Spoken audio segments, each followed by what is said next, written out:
Hello and welcome to PiscesMoon Astrology. I'm your astrologer, Kait Leonard, and I'm excited to explore the stars with you.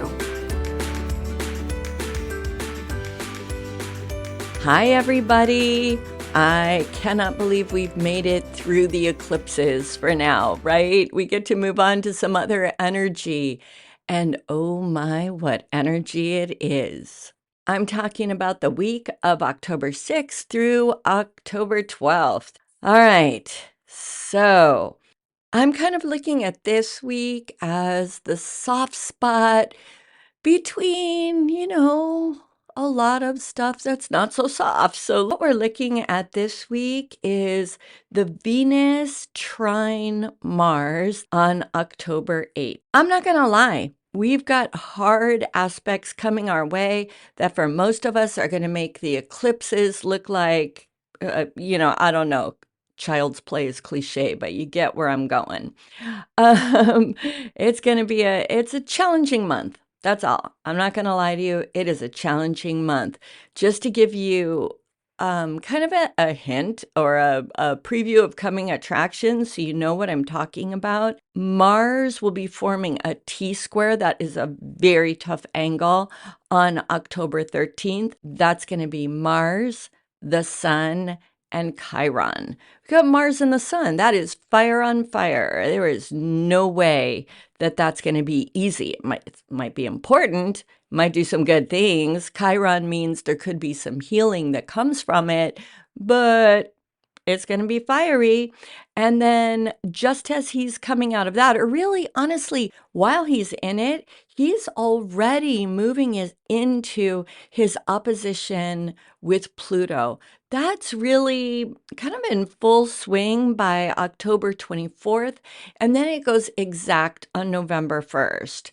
So it's a thing. It's a big, big thing. Pluto is, the god of the underworld. Mars is the god of war. So what could possibly go wrong, right? So I have to warn you, this episode is going to be a little bit darker than previous episodes, and there's just kind of no way around it because it seems a little bit dishonest in a way for me to jump in and go, oh, this week is going to be great. We've got this trine. That's true. And it's going to be good. So please, if you can't handle a look at kind of the more difficult things coming up, and I'm not going to go into them in the most gigantic detail, but I am going to go into them because, like I said, honestly, if you follow me on Instagram, you know this. And if you don't, why don't you? Pisces Moon, that's who I am everywhere. I posted on Instagram, I burnt myself already. Remember I mentioned that fiery energy? I burnt myself already. My daughter burnt herself, and then I set my kitchen on fire. So just to let you know how I'm seeing this Mars Sun thing, which in my opinion, we're already in, okay? So I could go into this Venus trine Mars deal and make it like we're going to just have this easy flowing week and fail to mention all the stuff that's lining up. And that seems a little dishonest. I don't want to do that to you. But if you don't like hearing about the tougher stuff, you might want to skip ahead a little bit. I eventually got to the Venus trine Mars, which truly is a great aspect that's happening this week. And I think we're going to be loving it a lot because Venus and Mars are the celestial lovers. So it'll be good, right? It's just that all around it, we already have the fires that are starting to pick up. So like I said, if you don't like listening to the harder core stuff, and I'm not going into crazy detail, just skip ahead a little bit. So I'm going to start by talking about the Mars-Sun Chiron T-square. You can always go over to my Substack to see what I'm talking about. It's totally free. I'm not trying to get any money from you, but there's some good stuff over there, Pisces Moon. But I will try, because I did hear you last time saying that you want it in the podcast. I will try to put it in the show notes. But as you all know, I'm new and I'm not sure if I can make that happen. I'll try, but you can always go over to Substack, and you really should anyway. It's pretty good over there. So anyway, this is the T-square, which is a triangle between Mars in Cancer, the Sun in Libra, and Chiron in Aries. And Aries is a Mars-ruled sign, so that's even more connection to that fire element, right? This is the T-square we're talking about. A T-square is two squares and then an opposition that connects them, that makes the other leg of the triangle. I like any angles, any configurations better than none, right? As I say all the time, even if you have a tense aspect, that's a conversation going on. It may not be a fun conversation for a while, but if you're talking, you can come to some kind of resolution and growth. If you're not talking, nothing's happening. And we get nothing from planets that aren't in some kind of relationship with each other. But what's going on in this T-square? What kind of angles? Squares and oppositions. So don't think sitting down for a little chit chat over tea. These angles, these aspects, rather, I should say, all are angry. And we've got this fire anyway. I want you to think of terms that are hot, like hot-headed, hot-tempered, ready to explode. This is the kind of thing we're talking about, right? And as I already shared with you, this has already, for me, brought literal burns. Mars also rules accidents. So I'm not trying to scare everybody. But for example, I never break anything. Like in the kitchen and stuff like that, I don't drop cups and break them and that kind of thing. I have dishes I've had for a million years. Recently, I have broken more cups and other things in the kitchen than I've probably broken in the last 10 or 15 years. It has been insane. Drive defensively. And again, I'm not trying to scare you. I don't mean go hide in, under the blankies until this passes, because honestly, it's not passing for a while. But I am saying things are going to be fired up. So just be on the lookout, right? Don't race to pull in front of that car because it's going to race to pull in front of you too. Get what I'm saying? It's that kind of energy.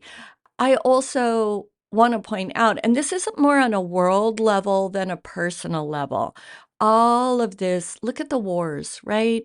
Look at the wars going on in the world. It's just sad, yeah? This kind of energy, when you've got Mars, he is the god of war. And we've got the sun, fire heating it up, and we've got Chiron, which is wounding, right? So more of that. I don't see that kind of thing, really calming down for a bit, I'm sorry to say.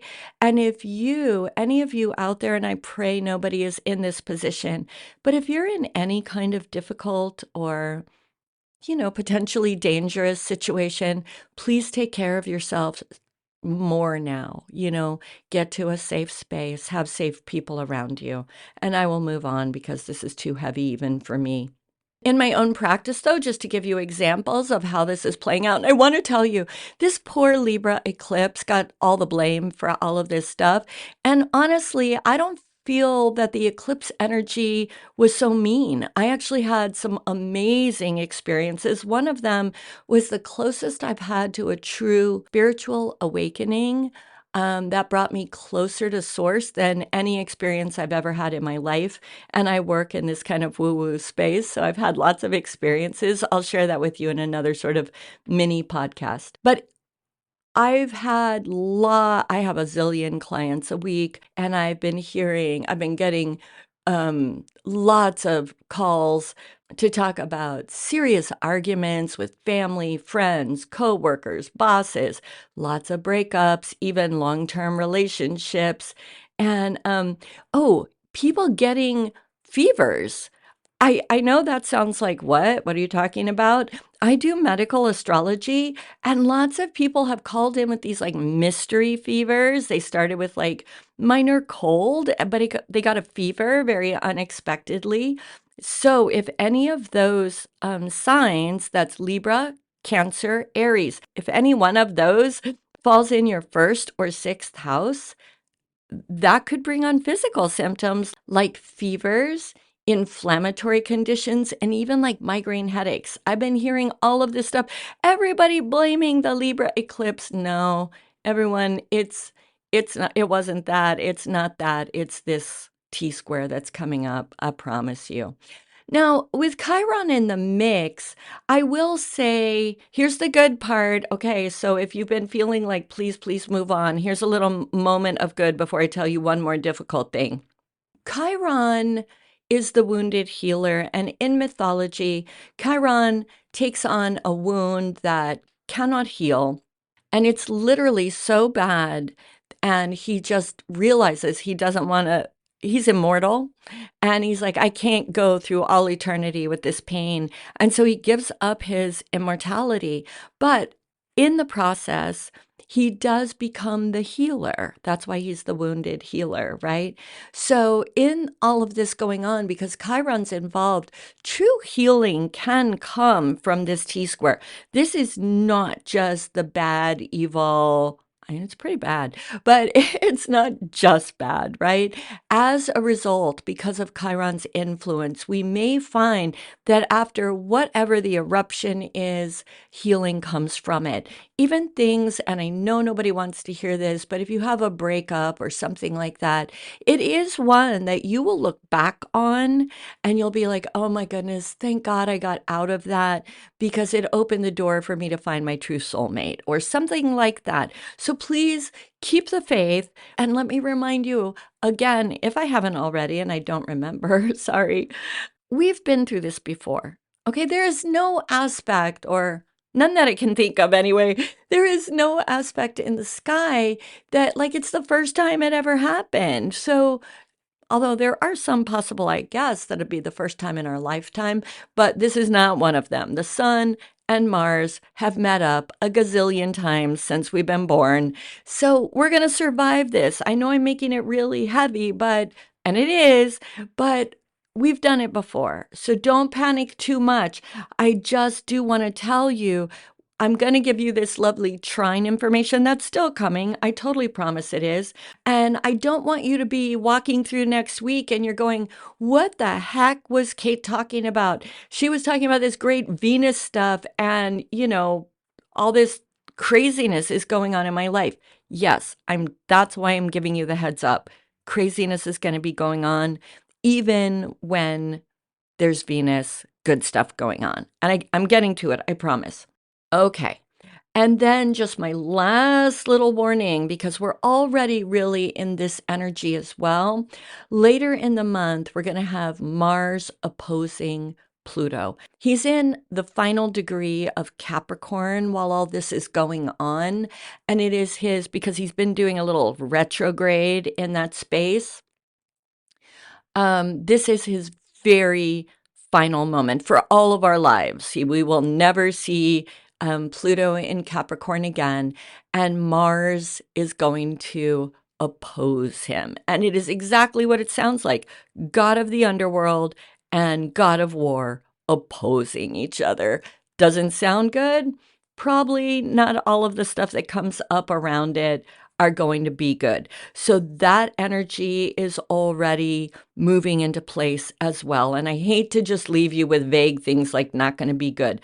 This is about still that angry Mars energy. I always say that Mars is either the noble warrior or the psycho, right? This is going to be the war. This is maybe not psycho killer, but definitely the raged out Mars, right? Because he's going up against a very hard hitter. Also, God of the underworld. Pluto's not like the nicest guy on the whole planet, right? The whole planet. You get what I mean. If you're listening, you're probably used to. I can't help myself. I don't know what to say. So we've got that going on as well. And it already is kind of shaping up, and we're probably feeling it. It's a big deal. It'll bring things to light that are unexpected, that have been buried deeply, but the way it's going to bring them to light. I know I talk about Pluto a lot as being this deeply transformative energy, and that's still what he is. Again, sort of like the other thing where I was saying Chiron can bring healing after all of that explosive stuff. It's the same thing here. We've got Pluto who brings deep transformation. The problem is the way stuff is going to come to light during this opposition has that Mars warrior quality to it. It's going to be unearthed through maybe argument or whatever. I'm not going to go into it anymore because I'm going to go into it a lot when it's going direct. It's a huge aspect, and I will go into it. But with all of that said, all of this stuff is going on a little bit, in its whispering kind of, although when you're burning your finger like I did or setting the kitchen on fire, it doesn't feel like such a whisper. Nevertheless, it's going on and it's sort of whispering inside voice while we're having this trine, and now on to the trine. So it goes exact on October 8th. And this is super fun. As you all know, trines are the best aspect in the sky, right? They're harmonious. They're said to be of the energy of Venus. So they're a really smooth flow of energy between the two planets involved. In this case, Venus in sexy, sexy Scorpio and Mars in nurturing Cancer. This is some lovely energy that we get to have as all these other things are going on. I can hear you all. You already know what this is going to be. Venus is about love, relationships of all kinds, art, women, money. It's wonderful. She is the goddess of all things that we want in our lives, right? And she's in Scorpio, a water sign, so our emotions will be involved. Scorpio is called the sex sign, and not for nothing, right? So I'm just saying, yes, Scorpio can be deep and brooding. She's fixed water, the kind of ice princess. But we're not going to get that ice princess thing from Scorpio this time, because again, the trine is super good. Then we have Mars. And now, because of the trine, don't think of like the raging fire, right? Think of the spark that lights up the Venus kinds of things. Mars is going to bring the spark of inspiration to our creative and art projects. He's going to ignite passion in our love relationships. With friends, it's a little gentler. It's not quite so, ooh, we're going to be Van Gogh or fall passionately in love. But with friends, it's the same kind of thing. We're in spooky season. You might get together with your friends and decide you are going to have the biggest blowout spooky season bash, and you'll go all out with the costumes and funny drinks. And I want to be invited. That's what I got to say about that one, because I love this season. And remember, people always forget that Venus rules money. I don't know how you guys forget that. I know you don't all, but some of you do. But she does. So expect like new ideas, new inspirations around ways to make money, or even money coming from unexpected places, because Mars is kind of unpredictable. Fire's unpredictable, right? It's here and then it jumps over there because it catches a twig on fire or whatever. So this can provide some interesting and very intense synchronicities. You might be at a cocktail party or the movies or doing your laundry or whatever and meet your future boss or business partner or creative partner. So all of this stuff is really possible with this great free-flowing energy between these two planets. And I do want to remind you, these are the celestial lovers. When they get together, they do what lovers do. I'm not giving an anatomy lesson. I know you all know what that means. If this is hitting you in areas of your chart that have to do with romantic love, right? But what else comes from lovers getting together? Creation, right?